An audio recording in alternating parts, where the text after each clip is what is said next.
दोस्तों, रामायण भारत तथा दुनिया के सबसे पुराने ग्रंथों में से एक है। ये ग्रंथ सिर्फ एक मिथोलॉजिकल ग्रंथ नहीं है, बल्कि इसके साथ साथ ये एक ऐसा ग्रंथ है कि जिसके माध्यम से हमें भारत के पुराने संस्कृति, भारत का प्राचीन इतिहास और भारत के प्राचीन रीति रिवाजों को जानने का मौका मिलता है। आप लोगों को जानकर हैरानी होगी कि रामायण को न तो सिर्फ भारत में, बल्कि भारत के साथ साथ दुनिया के अन्य कई सारे देशों में भी एक पवित्र ग्रंथ होने का मर्यादा दिया जाता है। इस वजह से रामायण जैसे एक अनोखे और रहस्यमय ग्रंथ को सिर्फ भारत के ही नहीं बल्कि दुनिया भर के सभी लोग बहुत ही ज्यादा सम्मान करते हैं। दोस्तों, वैसे देखा जाए तो ज्यादातर लोगों को सिर्फ ऐसा ही लगता है कि रामायण सिर्फ एक धर्म ग्रंथ है, लेकिन रामायण के अंदर ऐसे कई सारे चीजों का वर्णन किया गया है जिन्हें आज के वैज्ञानिक और रिसर्चर्स भी ठीक तरह से समझ नहीं पाते हैं। इसलिए रामायण ग्रंथ को एक अलग वैज्ञानिक दृष्टिकोण से भी देखा जाता है। वाल्मीकि रामायण और रामचरितमानस के अनुसार प्रभु श्री राम ने श्रीलंका जाने के लिए समुद्र के ऊपर एक ब्रिज बनाया था। उस सेतु अर्थात पुल के आज भी अवशेष पाए जाते हैं, परंतु सेतु समुद्रम परियोजना के तहत इस सेतु को बहुत हद तक क्षति पहुंचाई जा चुकी है। आओ जानते हैं राम सेतु के 10 रोचक फैक्ट्स। इसलिए हमारे आज के इस वीडियो को अंत तक जरूर देखते रहिए। लेकिन उससे पहले आप में से जिन लोगों ने अभी तक हमारे चैनल को सब्सक्राइब नहीं किया है, वो जल्दी से इस चैनल को सब्सक्राइब कर दे और हमारे साथ हमेशा जुड़े रहे। तो चलिए अब चलते हैं सीधा अपने वीडियो की तरफ। नंबर 1, भारत के दक्षिण में धनुषकोटी तथा श्रीलंका के उत्तर पश्चिम में पंबन के मध्य समुद्र में 48 किलोमीटर चौड़ी पट्टी के रूप में उभरे एक भूभाग के उपग्रह से खींचे गए चित्रों को अमेरिकी अंतरिक्ष अनुसंधान संस्थान नासा ने जब 1993 में दुनिया भर में जारी किया तो भारत में इसे लेकर राजनीतिक वाद विवाद का जन्म हो गया था। इस पुल जैसे भूभाग को राम का पुल या राम सेतु कहा जाने लगा। राम सेतु का चित्र नासा ने 14 दिसंबर 1966 को जेमिनी 11 से अंतरिक्ष से प्राप्त किया था। इसके 22 साल बाद ISSA ने तमिलनाडु तट पर स्थित रामेश्वरम और जाफना द्वीपों के बीच समुद्र के भीतर भूमिभाग का पता लगाया और उसका चित्र लिया। इससे अमेरिकी उपग्रह के चित्र की पुष्टि हुई। नंबर 2, दिसंबर 1917 में साइंस चैनल पर एक अमेरिकी TV show ancient land bridge में अमेरिकी पुरातत्वविदों ने वैज्ञानिक जांच के आधार पर यह कहा था कि भगवान राम के श्रीलंका तक सेतु बनाने की हिंदू पौराणिक कथा सच हो सकती है।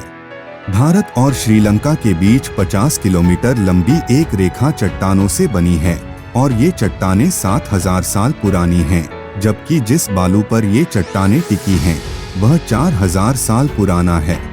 नासा की सैटेलाइट तस्वीरों और अन्य प्रमाणों के साथ विशेषज्ञ कहते हैं कि चट्टानों और बालू की उम्र में यह विसंगति बताती है कि इस पुल को इंसानों ने बनाया होगा।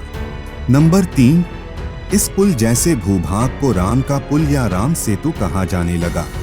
सबसे पहले श्रीलंका के मुसलमानों ने इसे आदम पुल कहना शुरू किया था। फिर ईसाई या पश्चिमी लोग इसे एडम ब्रिज कहने लगे। वे मानते हैं कि आदम इस पुल से होकर गुजरे थे। नंबर 4, राम सेतु पर कई शोध हुए हैं। कहा जाता है कि 15वीं शताब्दी तक इस पुल पर चलकर रामेश्वरम से मन्नार द्वीप तक जाया जा सकता था, लेकिन तूफानों ने यहाँ समुद्र को कुछ गहरा कर दिया। सन 1480 में यह चक्रवात के कारण टूट गया और समुद्र का जल स्तर बढ़ने के कारण यह डूब गया। नंबर 5, वाल्मीकि रामायण कहता है कि जब श्री राम ने सीता को लंकापति रावण से छुड़ाने के लिए लंका द्वीप पर चढ़ाई की तो उस वक्त उन्होंने विश्वकर्मा के पुत्र नल और नील से एक सेतु बनवाया था, जिसे बनाने में वानर सेना ने सहायता की थी। इस सेतु में पानी में तैरने वाले पत्थरों का उपयोग किया गया था, जो कि किसी अन्य जगह से लाए गए थे। कहते हैं कि ज्वालामुखी से उत्पन्न पत्थर पानी में नहीं डूबते हैं। संभवत इन्हीं पत्थरों का उपयोग किया गया होगा। नंबर 6, भगवान राम ने जहां धनुष मारा था उस स्थान को धनुषकोटी कहते हैं। राम ने अपनी सेना के साथ लंका पर चढ़ाई करने के लिए उस स्थान से समुद्र में एक ब्रिज बनाया था। इसका उल्लेख वाल्मीकि रामायण में मिलता है। श्री राम ने इस सेतु का नाम नल सेतु रखा था। वाल्मीकि रामायण में वर्णन मिलता है कि पुल लगभग 5 दिनों में बन गया, जिसकी लंबाई 100 योजन और चौड़ाई 10 योजन थी। रामायण में इस पुल को नल सेतु की संज्ञा दी गई है।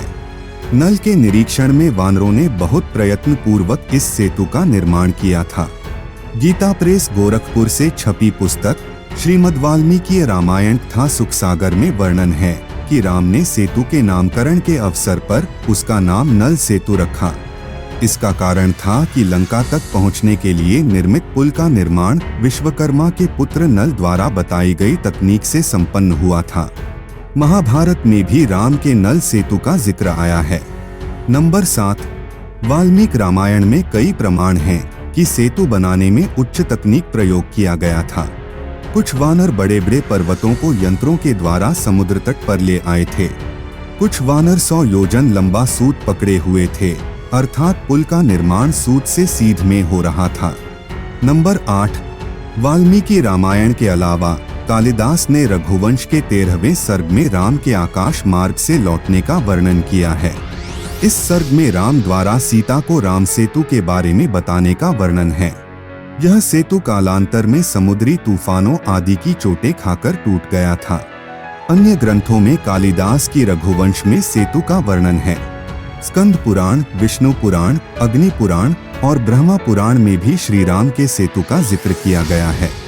नंबर 9, वाल्मीकि के अनुसार 3 दिन की खोजबीन के बाद श्री राम ने रामेश्वरम के आगे समुद्र में वह स्थान ढूंढ निकाला जहां से आसानी से श्रीलंका पहुंचा जा सकता है। उन्होंने नल और नील की मदद से उक्त स्थान से लंका तक का पुनर्निर्माण करने का फैसला लिया। धनुषकोडी भारत के तमिलनाडु राज्य के पूर्वी तट पर रामेश्वरम द्वीप के दक्षिणी किनारे पर स्थित एक गांव है। धनुषकोडी पंबन के दक्षिण पूर्व में स्थित है। धनुषकोडी श्रीलंका में तलैमन्नार से करीब 18 मील पश्चिम में है। नंबर 10, इसका नाम धनुषकोडी इसलिए है कि यहाँ से श्रीलंका तक वानर सेना के माध्यम से नल और नील ने जो पुल राम सेतु बनाया था उसका आकार मार्ग धनुष के समान ही है। इन पूरे इलाकों को मन्नार समुद्री क्षेत्र के अंतर्गत माना जाता है। धनुषकोडी ही भारत और श्रीलंका के बीच एकमात्र स्थलीय सीमा है जिसमें कहीं कहीं भूमि नजर आती है। वैज्ञानिकों में इस ब्रिज को लेकर विवाद है। कुछ वैज्ञानिक इसे प्राकृतिक ब्रिज मानते हैं तो कुछ इसे मानव निर्मित मानते हैं। आज भी इस पुल को लेकर कई रहस्य और विवाद हैं। आप इस ब्रिज के बारे में क्या सोचते हैं? कमेंट बॉक्स में कमेंट करके हमें बता सकते हैं। अगर आपको वीडियो पसंद आए तो इसे लाइक करें और अपने दोस्तों के साथ शेयर करें। अगर आप हमारे चैनल पर नए हैं तो चैनल को सब्सक्राइब करें और इसके पास बेल आइकन को भी दबाएं। मिलते हैं अगले वीडियो के साथ।